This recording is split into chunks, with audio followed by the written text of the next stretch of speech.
Alors, avant cela, juste un petit rappel, ça a été déjà prononcé plusieurs fois. Après la mort de Fermat, le fils de Fermat, Samuel Fermat, publie 2 livres.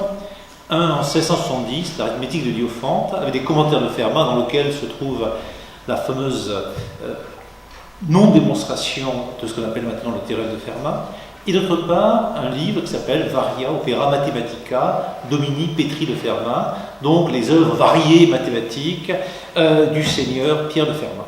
Alors, on s'attend à trouver dans ce livre de 1679, donc, qui apparaît 14 ans après la mort de Fermat, et qui est donc un gros livre, voilà l'ensemble des travaux de Samuel Fermat. Il y a là-dedans à la fois l'arithmétique de Diophante et en même temps il y a donc les œuvres variées mathématiques. Alors, on s'attend à trouver dans des Varia Opera Mathematica des œuvres variées mathématiques. Or, une des surprises de ce livre, c'est que, après effectivement des considérations mathématiques, après une préface, une introduction, après des lettres à Mersenne, enfin, ou avec Descartes, Pascal, etc., en français, en latin, en italien parfois, on tombe sur un poème latin de 102 hexamètres, donc parfait latin, assez considérable, puisque donc voilà, alors on pourra le regarder un petit peu, on l'aperçoit pour ceux qui veulent, qui pourront voir tout à l'heure ce que c'est qu'un long poème latin, voilà, en vers parfait, assez difficile à traduire, dans un très beau latin qu'on va commenter, et soudain, voilà, on a 2 pages entières de latin,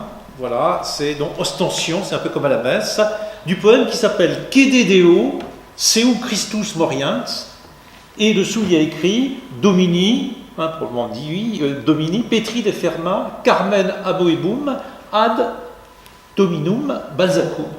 Donc, qu'est-ce qu'il y a écrit? Donc, Cede Deo, cède à Dieu, renonce au nom de Dieu, quand même, ou bien Christus Moriens, le Christ en train de mourir, le Christ à l'agonie, poème, chant amébé du seigneur Pierre de Fermat, dédié à Balzac, au seigneur Balzac. Et donc, 102 hexamètres suivent aussitôt. Et donc c'est un peu étonnant parce qu'on se dit, tiens, c'est bizarre, voilà, un livre qui s'appelle Varia Opera Mathematica, et on termine par du latin, c'est pas trop bizarre, on termine par un poème, c'est un petit peu bizarre, et un poème qui s'annonce comme un poème religieux, c'est encore plus bizarre, et en prime, effectivement, dédié à un certain Balzac, qui, rassurons-nous, le génie de Fermat est très très grand, n'est pas le Balzac du Père Goriot, mais un Balzac dont on parlera d'ici dans quelques moments. Donc ce poème n'est pas précédé par des notules quelconques, il n'y a pas de petite note de bas de page qui nous indique que ce poème était composé en telle ou telle année, qu'il y a telle ou telle influence. Le poème a un rythme brut et le livre s'arrête. Voilà, il y a ce poème. Et il est juste précédé, le texte qui précède, c'est une lettre de Samuel Fermat en latin à Paul Pélisson. Voilà, alors Paul Pélisson est un type bien connu dans la région, mais aussi en France entière. C'est un type qui naît en 1624, qui meurt en 1693. Donc il est originaire de Béziers, mais en réalité une partie de son activité est à Castres, dont on nous parlera dans un moment, l'Académie de Castres. Il est un des premiers de l'Académie française, il sera l'historien de l'Académie. Il est connu dans la noblesse protestante du côté de Castres comme étant l'emblème même du traître. Il y a encore des familles comme la famille de Falguerolles, il faut pas leur parler de Pélisson, parce qu'effectivement ce protestant trahit la cause protestante à 560 et passe effectivement au catholicisme pour des raisons diverses et variées, et en particulier pour assurer sa carrière. Il va être au bout d'un moment vraiment véritablement à la tête de la politique culturelle française. Ça sera un peu le Jack Lang de l'époque. Il écrira les mémoires de l'Académie et bien des choses. Il sera extrêmement puissant.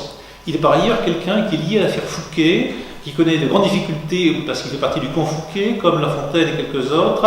Il va se retrouver quelquefois emprisonné, il va d'ailleurs dialoguer avec une araignée, la célèbre araignée de Pélisson. Et donc, vers 1679, quand Samuel Fermat publie le texte, mettre une lettre à Pélisson, ce n'est pas rien, c'est mettre une lettre à quelqu'un qui, certes, est maintenant extrêmement important dans le paysage, on va dire, de la République des Lettres, en France en particulier. Et donc, il a très bien géré ses affaires, c'est-à-dire effectivement un provincial qui a appartenu ici à nos secteurs académiques, qui, après ce que certains voient comme une trahison, est devenu catholique, est devenu une notabilité tout à fait considérable. Donc on a bien là quelque chose qui n'est pas sans intérêt. Samuel Fermat a certainement quelque part dans ce livre, dont on va parler un petit peu, l'intention de faire apparaître son père, Pierre de Fermat, et probablement la famille tout entière dans une espèce de cursus honorum qui ne concerne pas simplement un homme, Pierre Fermat, Pierre Fermat, mais une famille dans sa totalité, dans sa globalité. Et donc c'est des gens qui sont en ascension, qui se pensent véritablement à l'ascension. Alors le but là n'est pas de parler de Pélisson, mais plutôt de parler du poème lui-même et de ce que c'est que ce livre et de la position de ce poème dans ce livre. Alors on a parlé il y a un petit moment de la question du tombeau de Pierre Fermat ou de Pierre de Fermat, et on sait que là il y a quelques débats, enfin bon, qui sont à peu près résolus, il y a une sorte d'énigme, non-énigme du tombeau de Pierre Fermat, et on peut considérer que le livre Pierre Fermat, les Varia Opera Mathematica, mais aussi auparavant, mais à un titre moindre, l'arithmétique de Diophante publiée par le fils, donc par Samuel, représente une sorte de tombeau de Pierre Fermat, un tombeau au sens rhétorique du terme. C'est-à-dire, effectivement, on compose un tombeau en littérature, par exemple en poésie, les Jeux Floraux ici ont accordé des prix dans le passé à des tombeaux. Donc un tombeau, qu'est-ce que c'est en littérature, mais parfois aussi en musique? C'est une œuvre commémorant la vie d'un grand homme, parfois d'une grande dame, plus ou moins rarement. Et au XVIIe siècle, on aime bien ce genre du tombeau, mais on aime bien aussi le faire à propos des grands écrivains, éventuellement à propos des grands savants. Au XVIIe siècle, il y a une ascension de ce qu'on appelle aujourd'hui la figure d'auteur. En effet, on publie les œuvres complètes de Corneille, par exemple, on va publier les œuvres complètes de Molière et de bien d'autres, de Pascal. C'est-à-dire, on se dit, ça vaut la peine de prendre les membra indiecta, c'est-à-dire les membres disjoints d'une œuvre entière qui ont été publiés ici ou là, qui parfois ont été oubliés, de les rassembler et de mettre éventuellement une gravure à l'entrée, et ceci pour l'éternité. Donc c'est imprimé, ça va durer pour l'éternité. On aime bien aussi publier des choses qu'on appelle les annas, c'est-à-dire des petits textes, des extraits, dans lesquels effectivement on prend les belles phrases du grand homme et on les publie. Alors Samuel Fermat fait partie de ces gens qui se disent certainement à l'intérieur de la famille Fermat, mais à l'intérieur du mouvement, disons, de publication au XVIIe siècle, en sciences comme en lettres, au demeurant, dans ce qu'on appelle en général la République des lettres, il s'agit de participer à l'ascension du grand homme par un tombeau, qui ne sera pas des mémoires. Ils auraient pu choisir éventuellement de le publier, comme l'a fait la famille de Montmorency, des mémoires apocryphes du grand Montmorency. Non, non, on va publier donc les membra diecta de l'œuvre dans un totum corpus, parlons encore un peu latin, dans un corps total, qui est effectivement ces Varia Opera Mathematica dont on parle à l'instant même. Alors, voilà donc quelque chose qui est un peu surprenant. Il y a donc à la fin ce poème, surprenant pour nous, beaucoup moins surprenant pour le XVIIe siècle. Il y a un poème donc, qui s'appelle Quede Deo, Seu Christus Morians, donc cède à Dieu, ou bien Le Christ mort, un poème adressé à Balzac. Ce poème, on sait au moins une chose, c'est qu'il date d'au moins 1656. Donc publié par Samuel en 1679, il date d'au moins 1656. Comment le sait-on? C'est qu'il a été lu, ce poème, probablement le même exactement, peut-être avec quelques variations, le 19 décembre 1656, à l'Académie de Castres, dont Didier Coupeau est un spécialiste dont il nous parlera, par un certain monsieur de Ranchin, Jacques de Ranchin. Et donc si je lis, disons, le texte qui a été reproduit dans un mémoire de l'Académie ici en 1888 ou 87, je ne me souviens plus exactement, donc qui est un texte qui s'appelle Notice sur la vie du poète Ranchin par un certain Charles Pradel, donc un académicien, et à la fin de ce texte, il y a donc un petit supplément qui présente les comptes rendus de l'Académie de Castres de l'activité de ce fameux Jacques de Ranchin. On lit ceci pour le 19 décembre 1756. Monsieur de Ranchin a lu les vers de Monsieur de Fermat, conseiller au Parlement de Toulouse sur l'agonie de notre Seigneur Jésus-Christ, ainsi que d'autres vers latins par lesquels il s'adresse à Monsieur de Balzac, qui en avait fait de semblables sur le même sujet. Donc on sait à peu près qui est Ranchin, le personnage l'expose un petit peu. Donc c'est en effet un ami de Fermat, visiblement, c'est un milieu protestant, c'est le modérateur, désigné comme tel, de l'Académie de Castres. Et il se reprend ainsi comme ça, c'est aussi un poète, auteur peut-être d'un triolet plus ou moins célèbre autour de Sylvie, auquel il consacre sa vie, et c'est le plus beau jour de sa vie, donc de la grande poésie. Quelques jours plus tôt, donc si je essaie de me rappeler un petit peu ce qui se fait à l'Académie de Castres, le 28 novembre 1656, Monsieur de Ranchin, modérateur, lut des stances par lui faites sous le nom de son fils, né depuis peu de jours, pour remercier une demoiselle d'un galant ruban qu'elle lui avait donné. Et ensuite, il a demandé à chacun des académiciens laquelle des œuvres d'Horace était la plus belle, ce que chacun a dit avec des raisons de son sentiment. Donc ils ont fait ce qu'on appelle dans l'éducation nationale de l'évaluation, en effet, des œuvres d'Horace. Alors on voit à peu près quelle est l'ambiance, donc ce sont des gens qui parlent effectivement de sujets de science, il y a Borel, évidemment, un polymathe qui est là-dedans, il y a des gens qui parlent de littérature, on échange des idées, on lit des poèmes, éventuellement en latin, voilà le genre de choses, ce que l'on fait. Eh bien, le poème est donc lu, visiblement, probablement, c'est à peu près le même, dédié à Balzac à propos de la mort du Christ en 1656, donc plus de 25 ans avant la publication que Samuel en fait à la fin, à l'extrême fin, des Varia Opera Mathematica. Il n'y a pas de certitude que ce soit exactement le même texte. On a cependant quelques indications qui suggèrent que c'est probablement le même.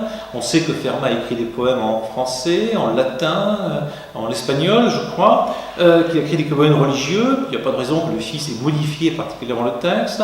On a cependant une petite indication qui amène à réfléchir un petit peu. On nous dit dans le texte, disons, de 1656, à propos de l'Académie de Castres, qu'il y a eu un poème consacré à la mort du Christ et aussi des vers consacrés à Balzac. Il semblait que ce soit disjoint. On peut peut-être les rejoindre et penser que l'idée d'un chant amébé, qui est le titre qu'on donne dans l'œuvre de Samuel Fermat, renvoie à cette disjonction, puisqu'un chant amébé, c'est un système avec des réponses et éventuellement chanté. C'est pas véritablement un chant amébé ici, mais il y a bien un dialogue, en effet, entre Fermat et ce nommé Balzac. Alors, ceci dit, même si c'est le même texte, on n'en est pas absolument sûr, mais il y a des probabilités que ce soit le même texte, en effet, le fait que ce soit publié à deux moments différents, dans des lieux différents, que ce soit d'un cas publié dans un livre, et dans un beau livre, dont on nous parlera dans un instant, ou dans quelques instants, et que ce soit lu dans une académie, à Castres, par un certain Jacques de Ranchin, fait que ce texte, quand bien même il est le même, n'est pas nécessairement le même. On sait, un épisode qui est raconté par Borges, il suppose, dans un livre qui s'appelle Fiction, qu'un type vers 1900 réécrit avec un soin infini, il s'appelle Pierre Ménard, ce type, 3 chapitres du Don Quichotte de Cervantes. Il n'est pas du tout évident que, même si le texte est exactement formellement le même, il ait le même sens autour de 1600 et vers 1900, par exemple, le monument. Et donc, les conditions de publication, la date de la publication, la situation politique du moment, les intentions des etc., la réception qui est faite, modifient en quelque manière le texte. Alors, avant de s'interroger sur la différence entre deux textes qui sont probablement identiques, quand bien même on n'est pas sûr qu'ils soient absolument identiques, essayons de caractériser un petit peu ce texte-là. Donc, évidemment, ce texte-là est un texte chrétien. C'est bien évident, Christus moriens, le Christ mourant, la mort du Christ. C'est un texte chrétien, mais ce n'est pas un texte franchement très catholique. Par catholique, je n'emploie pas un sens tout à fait moderne, parfois un peu désagréable du mot, mais la distinction entre catholique et protestant. Évidemment, on sait qu'il y a un certain nombre de différences entre les catholiques et les protestants, autour de l'hostie, mais aussi autour de la présentation des saints et du rôle que l'on accorde à la Vierge. Ici, de quoi est-il question dans ce Christus moriens? Il est question de la mort du Christ, de l'agonie du Christ, avec cet épisode célèbre du Lana Labas Magnani, le Christ s'adressant à Dieu le Père, et lui demandant pourquoi, ou peut-être à quoi m'as-tu abandonné. Et donc, effectivement, Fermat, assez longuement, décrit, je vais dire quelques vers latins cela, décrit effectivement cette mort, avec son agonie, avec un effet d'ombre sans arrêt. On est dans les époques de succession du Caravage, on est dans ce qu'un auteur appelle l'âge d'or du nocturne, on est dans la nuit, on est avec quelques lumières qui apparaissent, un peu comme parfois chez Racine, on est dans des choses qui peuvent apparenter avec Georges de la Tour, dont il y a quelque chose qui est en train de mourir, de disparaître dans les ombres. Et c'est le Christ. C'est le Christ, mais c'est le Christ sans la Vierge Marie, c'est le Christ sans les saints, S-A-I-N-T, et c'est pas non plus un texte consacré effectivement à un saint. Fermat aurait pu écrire, son fils publier un texte qui s'appelle effectivement La vie de Saint-Pierre, ou je ne sais quoi de ce genre, le martyr de Saint-Machin, ou autre chose. Non, c'est le Christ. Et on sait qu'effectivement, les protestants tournent un petit peu du côté du Christ, pour ne pas tourner trop comme les catholiques du côté des saints et du côté de la Vierge Marie. Donc c'est un poème chrétien, bien entendu, parfaitement chrétien, mais c'est un poème qui est à la rigueur acceptable par des protestants. Et en effet, dans ce milieu assez protestant de l'Académie de Castres, évidemment, ce poème est effectivement lisible. Ce n'est pas assurément un poème ostensiblement catholique, disons qui serait un poème de rupture. Alors on voit bien des thèmes qu'on a déjà été un petit peu abordés tout à l'heure. Il y a un certain mystère de ce que fait Fermat et de ce que fait aussi son fils. On va voir, mais on devine que Fermat est en effet un catholique, mais il n'est pas un catholique du côté des extrémistes, des radicaux. Peut-être, cependant, avec des proximités avec les jansénistes. Alors, un petit détail qui est frappant, qui m'interroge depuis des années, c'est le prénom du fils de Fermat. On va revenir sur la question du rapport père-fils. Évidemment, il s'appelle Samuel. Samuel est un prénom un peu louche pour un catholique. Parce que quand on est catholique, on donne à son fils le nom de Pierre, Paul, Jean, Jacques, enfin voilà, il y a une série de saints plus ou moins illustres. Mais Samuel, c'est un peu embêtant. Parce que certes, il y a un saint Samuel le confesseur, qui est un évêque copte d'Égypte, mais enfin, bon, il est loin, hein, voilà, il est loin, et c'est pas un saint central, et en revanche, il y a un Samuel dans la Bible, et donc les Juifs, et du coup les protestants, aiment bien, effectivement, donner ce prénom de Samuel à leurs enfants. Et aller simplement au cimetière toulousain, en partie, disons, protestant du cimetière toulousain, vous avez, en effet, à côté des Benjamins, des Samuel et autres, des Élysées, etc., tout un tas de gens qui ne sont pas véritablement des saints, mais qui sont des protestants. Donc ce choix du prénom est une indication de plus, un peu curieuse, sur ce qu'on appelait le mystère de Pierre de Fermat.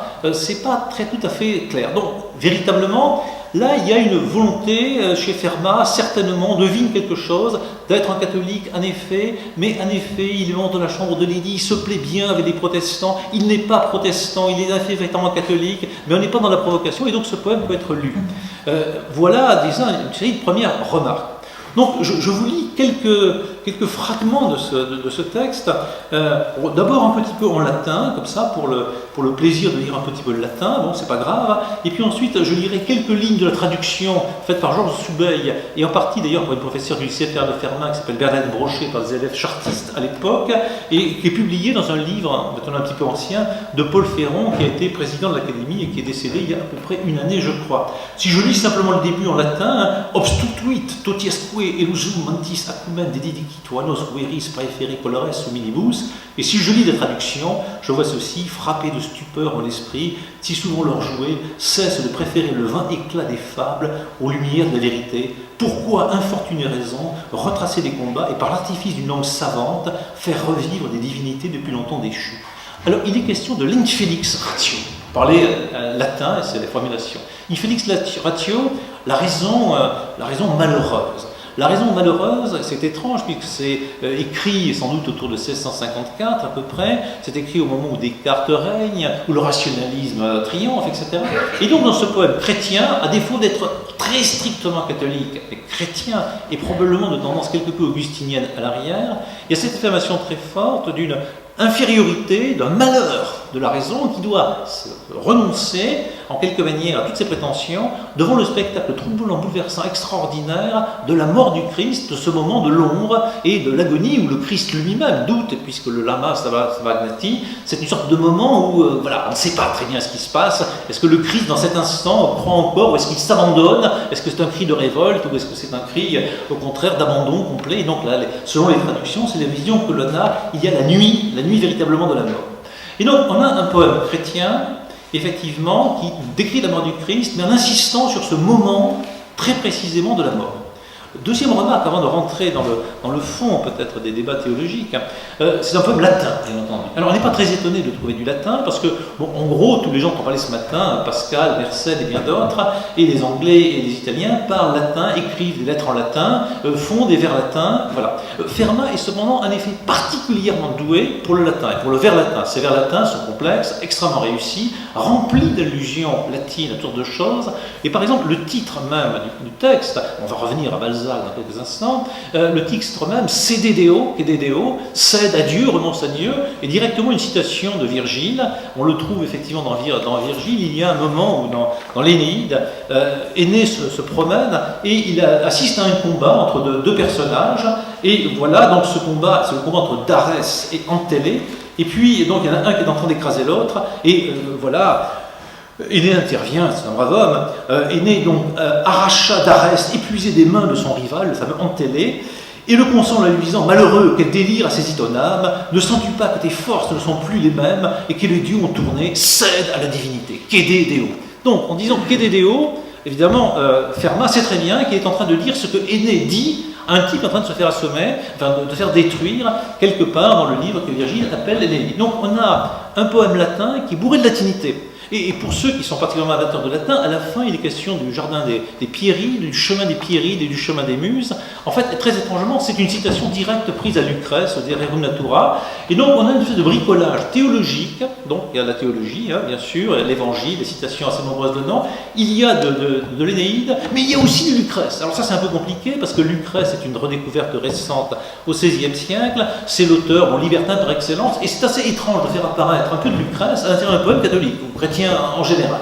Donc on a un bric-à-brac latin, il y a évidemment des allusions à Ovide, des citations diverses, qui se promènent à l'intérieur de tout cela. Je ne vous fais pas un cours de caille, la glose, le commentaire infini, des allusions latines qu'il y a là-dedans. Et Soubeille d'ailleurs le fait assez bien dans ce livre-là, donc repérant qu'en effet on a non seulement un poème latin, mais un très bon poème latin, un poème avec du beau latin et un poème maté de culture latine. Alors, bon, on va dire c'est remarquable, ça prouve le talent de Fermat, non seulement dans les aspects juridiques qu'on a vu tout à l'heure, non simplement dans les affaires qu'on a vu aussi, non simplement dans les mathématiques, mais aussi dans la latinité. C'est pas simplement un latiniste ordinaire, c'est un véritablement excellent latiniste. Il faut au moins attendre Rimbaud pour trouver d'aussi beaux vers français faits par un poète ou un écrivain français et qui soit en latin. Et enfin, ce poème donc chrétien, ce poème latin, est un poème à Balzac. Alors, c'est là qu'on va rentrer un peu dans des problématiques encore plus un peu bizarres. En effet, ce Balzac n'est évidemment pas Honoré de Balzac qui écrit Le Père Goriot et la Duchesse de Langeais et autre chose de ce genre. Il y a donc un autre Balzac, le Balzac bien connu de la littérature française pour les 17e, un peu oublié en général, qui est Jean-Louis Guès de Balzac, d'Angoulême, auteur par exemple du Prince, qui est un auteur extrêmement important au XVIIe siècle, important évidemment pour notre ami Pierre de Fermat, parce que ce personnage qui naît vers 1624 et qui naît en 1654, 1654 pour sa mort, est un personnage qui joue un rôle très très important dans la révolution de l'aide française. On en fait souvent l'inventeur de la prose française. Alors, bon, ce type est originaire d'Angoulême, Balzac est une propriété qu'il a à côté d'Angoulême, il va se retrouver familier du duc d'Épernon, qui est un type originaire d'Angoulême, il va être plus ou moins l'espion international autour de 1621 du cardinal d'Épernon, enfin du cardinal de La Valette, qui sera archevêque de Toulouse à un moment, tout ça nous ramène cela. Donc c'est un homme à tout faire, un espion international, c'est un partisan de Richelieu.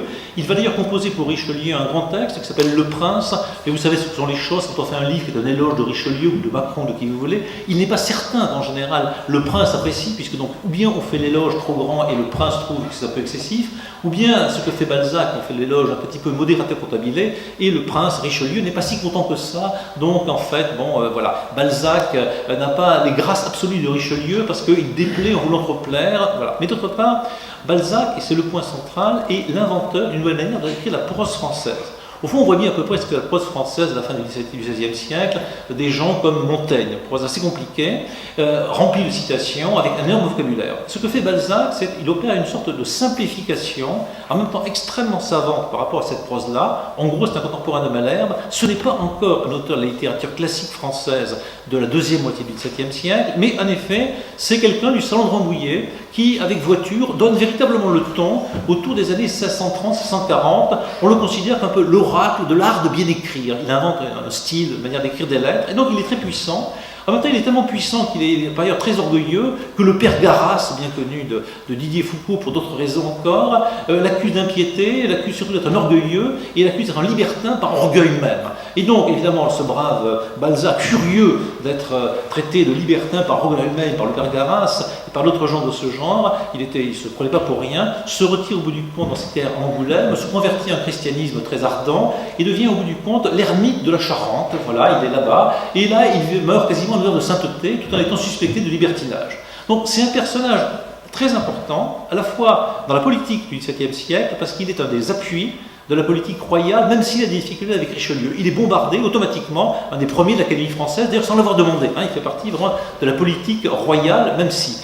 D'autre part, c'est un type qui est plus ou moins pensé comme un libertin, n'étant pas vraiment un libertin. C'est un des inventeurs de la prose française à ce moment-là, très, très important, qui va être très renommé vers 1650-1660, et qui dans les années 1680, au contraire, on va y revenir, est un personnage avec lequel on prend des distances. Parce qu'effectivement, des gens comme La Fontaine, mais surtout La Bruyère ou autres, vont considérer que Balzac, c'est un peu vieux pot, vieille confiture, et donc quelque part, le livre arrive un peu trop tard, de ce point de vue-là.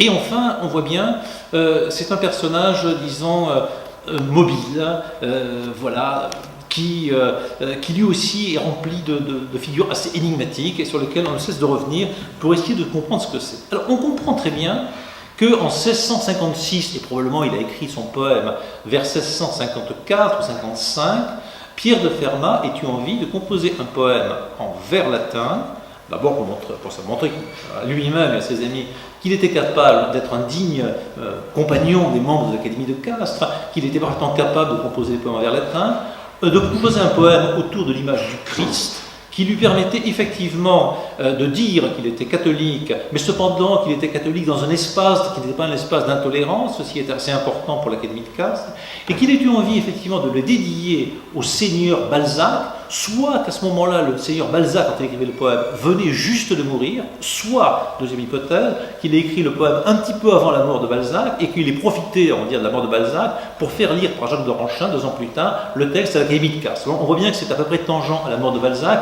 A-t-il écrit avant la mort de Balzac, ou juste au moment de la mort de Balzac, ou juste après la mort de Balzac, on ne sait pas. Mais en tout cas, on est au moment où Balzac est un personnage tout à fait important, et alors on comprend bien qu'effectivement, il soit important pour Pierre Fermat ou Pierre de Fermat de dédier à Balzac un texte qui concerne le Christ. À la fois parce que Balzac est un personnage éminent de la République des Lettres, à la fois parce que Balzac est un personnage éminent, disons, de l'idéologie royale, tournant autour de Richelieu, de ce qui suit, etc., de l'idéologie de la langue française à bien des égards, et en même temps, évidemment, parce que lui est un provincial, et Balzac est aussi un provincial, mais un provincial qui, lui, a véritablement des ouvertures à Paris, tout en ayant, effectivement, des ouvertures à Toulouse, puisque le cardinal de La Valette, qu'on a précédé tout à l'heure, a été archevêque de Toulouse, personnage très important, et qu'en gros, Balzac était à un moment un espion international du cardinal de La Valette, du côté de Rome, véritablement. Donc, il y a là un ensemble de raisons.